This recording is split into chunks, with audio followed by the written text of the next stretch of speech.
Hello and welcome back, fellow engineers, to another Xbox tutorial. As we have been drilling all night here, as you can see, we have gotten a ton of resources from our drill rig here. And if I pop on back up onto my platform here, and we take a look in the cargo container, we have 13,500 kilograms of iron ingots available to us. This is amazing, and we have plenty of materials here to start thinking about what is next for our Space Engineers playthrough. Now, if I want to go into higher level resources and higher level building, we can take a look and see that the basic refinery just has materials that we can make now. If we go through and go to the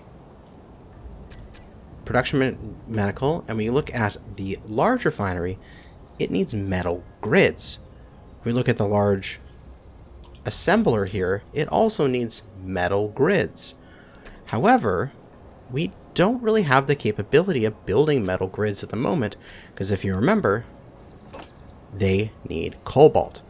Now, I do have a very small amount of trace cobalt or something around here, don't I? Or did I use that up? Yeah, I think something I disconstructed had a tiny bit of cobalt into it. I got like 0.1 or something floating around in my base. But I need cobalt. As you can see, we need 0.3 for each grid. So, we need to find resources and mine those resources. And those resources may not be within the easy range of building out a drilling rig like this. And they may not be on the side of a hill so that we can use our little collector thing. We're going to have to go and find the resources first in the terrain, and then we're going to have to mine them where they are. And that is going to create some issues for us. So if we fly on up into the sky real quick, we should be able to look around, and you can see, so there's a good example. Right there, that area, you can see that there is some dark splotches on the ground. If you're not used to it, it may be a little bit difficult to see. However, that means that there are resources underneath that terrain. So let's fly over there and take a look. Now, you can definitely see when you're down here on the ground, it hardly looks like there's anything here. That's why you need to get that height. But here is one of the resources spots. If we take out our drill, it has a little ore detector on it that will tell us what is below the terrain here. So you can see there's silicon 14 meters down there. And if we walk over here, there's magnesium about 33 meters down there. And there could be other resources in this area, but so far it looks like it's just silicon and magnesium. Silicon being used to make computers and glass, magnesium being used to make parts of bullets and combat stuff. So not anything I need at the moment. But what we need to do is just go scouting and searching out for all of these resources. And to do that, we need to build a rover or a flying ship that is capable of searching out those resources. So, that is what today is going to be. Now, considering my terrain here, let me just take another look around. A rover would be not ideal, but honestly pretty doable still. There's a resource patch there. There's the patch there that I checked out already. There's a patch there. There's a patch over there. I could theoretically drive around with a rover for this. So why don't we build our first rover? And with that, we're going to learn a really fun trick that you can have both large grid, like the station here, and small grid combined into a single thing. Now, to start this off, I'm just going to spend a few minutes here. I'm actually going to expand this platform across so I have more room to work and area to drive the rover on. And then when I get back, we'll start building it up. I'll be right back. Alright, and we have a platform all ready to go to build our rover. So the first thing we're going to want to do is landing gear. Now, this is the small landing gear. If you accidentally aim at your station, it'll turn into a large landing gear. If you want to change that back, just hold left button and press X, and you'll change to the other size of grid. So what we want to do is rotate that around until it is facing downwards, move it as close as we conceivably can to the terrain here, or to our platform, and then place it, and it should fall and lock into place. We're going to build our rover off of this, and then eventually grind this down to remove it.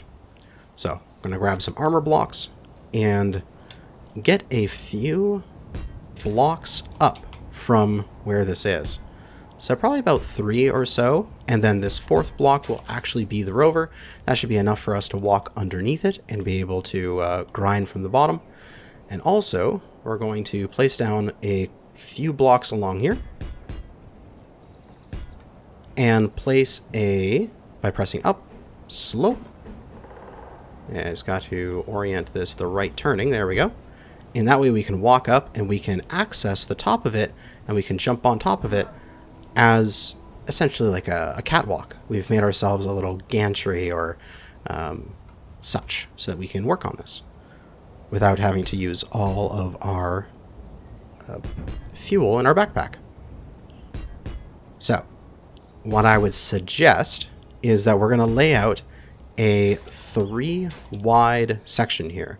So this is 2. We're going to go one more over like this, as a lot of the blocks that we're going to be using are 3 wide in the small grid. Excellent.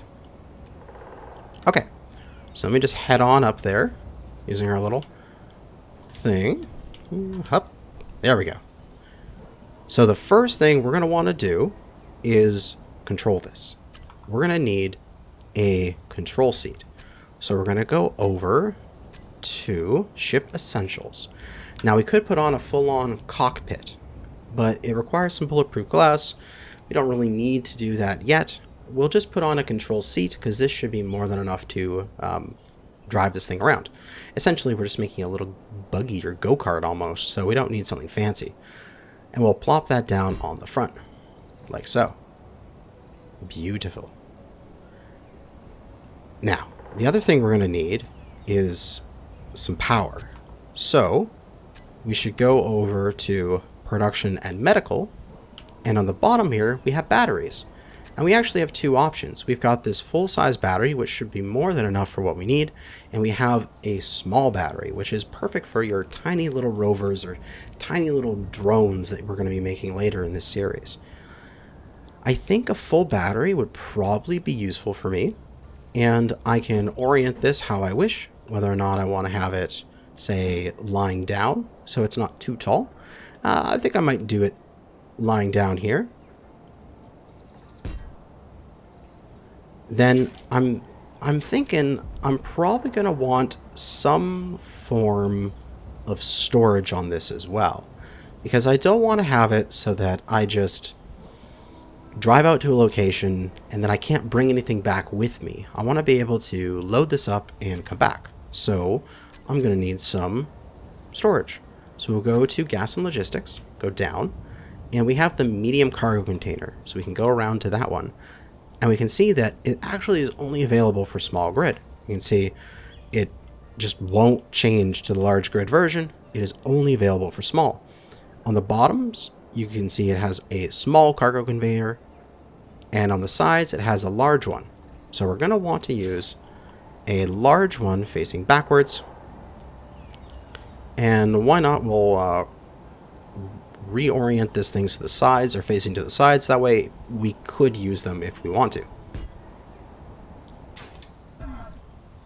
Now the only other thing this thing needs, of course, besides wheels, is a way to connect to the base so that it can get power and that it can drop off any of the materials it has. So we're going to need a connector, which is under the gas and logistics, and it should be under the collector one here in the top left. So we're going to rotate through to connector, and we'll grab that. What a connector will let us do is temporarily connect two grids together. So if I'm going to place this here on the back, I already know that this has a large conveyor port, and the container that I placed has a large conveyor port there. So we're going to be able to access that block's inventory from here. To combine with that, what we can do is we could go to some portion of our base. We'll probably have to set something up separately for this, but we would be able to put a connector on the back of something in our base, such as, say, right here. I'm not sure if that will work with the hill there, but I can always dig away the hill and flatten the area out a bit. Or we can run a conveyor out somewhere so that it would be an easier place to connect to. But you would put a connector on your base and then bring the two connectors together and then lock them up. So that way your little rover will be able to get some power. We'll do that in a bit here once I get this thing fully built.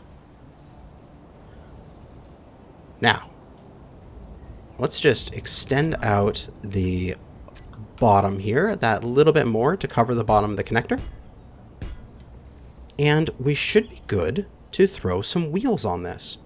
So we're going to go back to our ship essentials. And are they under shipped essentials? Ooh, no. Under wheels and weapons. We have suspension for the left and right.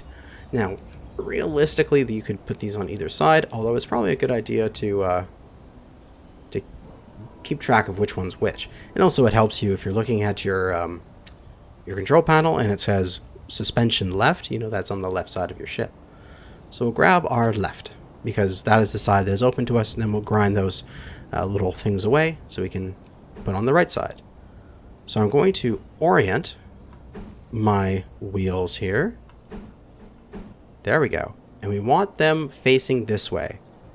So you can see there's sort of two sides to them. There is a wider side that has those little wings to it and a narrower side at the top. You want the narrow side pointing upwards. So if I place this here, it is going to create the suspension and add the wheel to it. Now what I could also do, if I wanted to have this thing a little bit narrower in terms of its wheelbase, is I could remove the block there and put it one in, but I kind of want a wide wheelbase considering the fact that I'm going to be driving on a hill and need a little bit more stability. So I'll place another one here at the back, and I could theoretically, if I wanted to, place one in the center, although I don't think my craft is an odd number of blocks, so it won't be properly centered. But if you want to, you can make as many wheels as you like. Let me just get rid of these, and then we'll place the right side wheels. Right, we'll grab those 3x3 rights. Just reorient this thing here into position and place. And in case you're wondering, there are different sizes of wheels. There is 5x5s, 1x1s, and 3x3s. We're using 3x3s for our first thing, and for most of your small rovers, I'd suggest 3x3s. If you want to make a tiny little thing, you can do 1x1s, or if you want to make a much larger rover, you can do 5x5s. But this should be good for just a little scout craft. Alright, now we've got it all laid out, and we have a nice flat place for it to be on. We can come over here, and we can actually just grind this down, and the rover should just sit nicely. And now we can go through the process of welding it all up. Now, this will take a long time as there is a lot of individual components here. The wheels and the suspension are separate. The control seats, the batteries, all this stuff needs to be welded up. So it's going to take me a minute, and I'll be right back. Now, if you're building yours up, probably a good idea is don't do what I do and cut it down first. As you can see, I made a mistake, and all of my blocks in the center I'm not able to reach, so I'm going to have to take away the pieces here and weld up my center armor blocks and replace them. So you can do that while the craft is still suspended in the air and not have to grind down and replace these blocks. But just getting it done, and doesn't matter, as we can always put things back into place. And with the last bit being welded up, here is our little rover, all ready to kick ass. Now you're going to want to set a few settings on these. You definitely want to hop into this thing, go into your control panel, and go to these wheels, and turn down a lot of these settings here. Speed limit 180 kilometers. We do not need to go that quick. I would set these down to say like 50k, 40k, that sort of thing, especially when you're just going around your little base here. You don't need to be popping off and driving super duper quick. Same thing with power. This is how much oomph goes to your wheels, how much torque they have essentially, and you could probably drop it down to 20% or so, as you really don't need that much. And I just go through and set these for each individual wheel. Now, unfortunately, we need to add one more thing to this, as the purpose behind this little rover is to search for resources. And what did I put for the speed limit on the other one? I gotta remember this stuff. It was a speed limit of 50 kph. That should be fine. So we're gonna have to add one more thing to this, which will be a ore detector. Now there's two sizes of ore detector. There is a large grid one and a small grid one. And the small grid one I could just simply plop onto this and we could just go and be super easy. However, its detection range, the rate at which, the distance at which it detects stuff, is vastly lower than the large grid version. And I kind of want to get a large grid version. Now, this rover is probably a bit too small for this. However, we're going to do it anyway because it's fun. And so we are going to slap on a large grid ore detector onto this ship using rotors, because rotors are awesome. And if I unlock my parking brake by pressing Y, I should be able to start moving around. And you can already see this is still pretty snippy even with all that turned down. And I can take off, go for a drive here. Woohoo! We have our vehicle all set up. So let's bring her on back down and park her up. Now, for rotors, you have the ability with rotors to change the type of connector that's on them. So normal rotors are quite small here on small grid, but an advanced rotor is the proper size. So what we're going to do is we're going to slap an advanced rotor right there. And it'll automatically come with a rotor part. But we don't want that rotor part. We want a large grid rotor part to be there. Now, normally you could just be able to go into here and you could say like, hey, advanced rotor, add a rotor head. But there is no option to add a large rotor head. If we look over at the large grid version of this, because we still have the advanced rotor over here, we have the option to add a rotor head or a small rotor head. You could go from big to small, but it doesn't give you the stock option to go from small to big. That's unfortunate that that is there.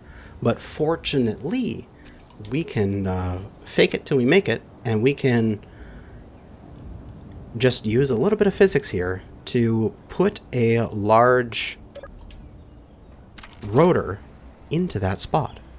So I'm going to have to orient myself and bring myself over to the tower here. Sorry, I'm not used to driving these things with a controller yet, so it's getting a little finicky. And we're going to line ourselves up on one of these blocks, like so.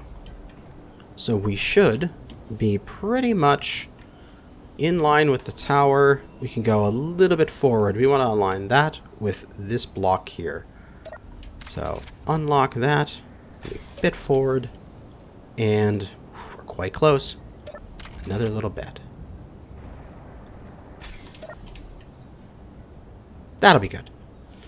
Then we're going to get our armor block, go up the tower a little bit, place out a couple blocks, and then over top of this rotor area, we are going to find a rotor part in our selection here. So we're going to go to rotors, which should be under advanced systems. We're going to grab the rotor, go up here to the large grid, and cycle through until we find advanced rotor part. Now, downside is it's wanting to attach into the grid there, so we're going to have to place another couple blocks here. Then go back to the rotor and place the part such that it is facing in. Come on, give me the rotor part. Oh, you silly thing. It needs me to go all the way back to advanced systems, selected there, and then I can cycle through. Excellent. So we want the advanced rotor part, or just realistically a rotor part, doesn't matter. And then we place it there and cut it off from here. And it should fall on top of our existing rotor. And hopefully, don't fall. Oh, it fell off. Okay, I'm going to have to do that again. And hopefully, if I get this done as quick as possible, maybe move this thing over a slight bit. Essentially, what you can do is you can drop it into place and then we can connect it. So let me go try that again.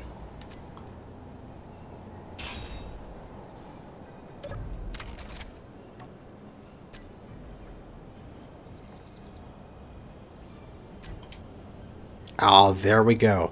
All right, I couldn't talk during that because it had to do it quickly. But essentially, you have it drop down to place. You jump into your seat.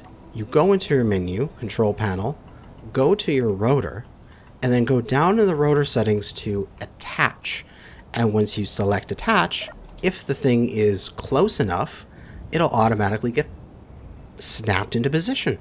Ha, wonderful. And now we can just add these parts to the build planner that we need. We can head on here and add them into production as we clean up our little bit of extra bits we added to the tower. And then withdraw those bits and weld this up. Now it means that we could have fully sized blocks on a small sized rover. With that being, we can then go into our menu here, go to our ore detector. Instead of this tiny little ore detector, I can get this big honkin' piece of work here.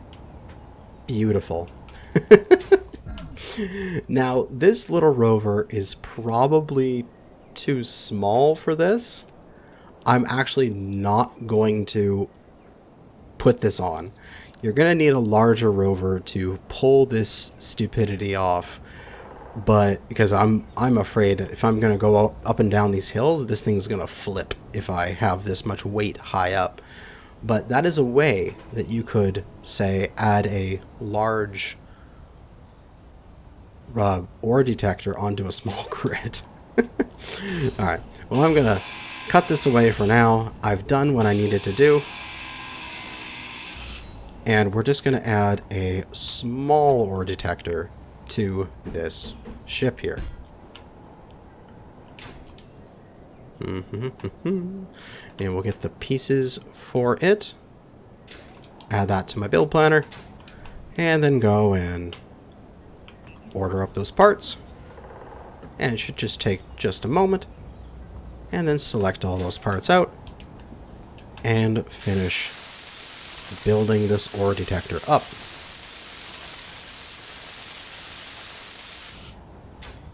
Now, we can jump into our little rover here. We can go into our menu, go over to control panel, find our ore detector, max out that thing's range, because it doesn't start maxed out. And then, off we go. And we can head off to go and find some resources in the great outdoors. So we can go to that place that I remembered from before, which should be this ridge line over here. Keep in mind to watch out for things like those divots there I just dodged, as you don't want to run over them. They may cause you some issues. And here we are. We got some silicon here. We can head on a little bit further. And I know there was some magnesium up this hill somewhere. I kind of want to mark its position. But there's a whole bunch of... yeah, there's the magnesium. Whole bunch of silicon, whole bunch of magnesium here. And now all I have to do is just drive around my little hillside here, looking for resources and trying to find them. Now, once I've found a spot, I'm going to park up. I'm going to go into my menu. I'm going to right trigger over all the way to GPS. Now, there was silicon and magnesium here. So, SI and MG. That's just how I abbreviate it. So we're going to press X for new from current position. We're going to go over to the name, and we're going to put in SI, then comma space, MG. Make sure all this is capitalized, because why not? And I know that there's silicon and magnesium at that point. And then press Y to unlock my wheels and drive off to the next spot.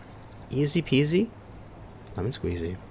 Yeah, I can think there's some more resources over in this direction, but I'm going to take some time here, take a couple hours, and drive around and try to explore the entirety of my area here. Now, keep in mind, you've got a battery time there in the bottom right. My Rover has 3 hours when driving up a hill, has 22 hours when coasting over flat terrain. So keep in mind of how much power you have, as you might eventually run out, and you don't want to be far from your base if you're getting low. So keep that in mind.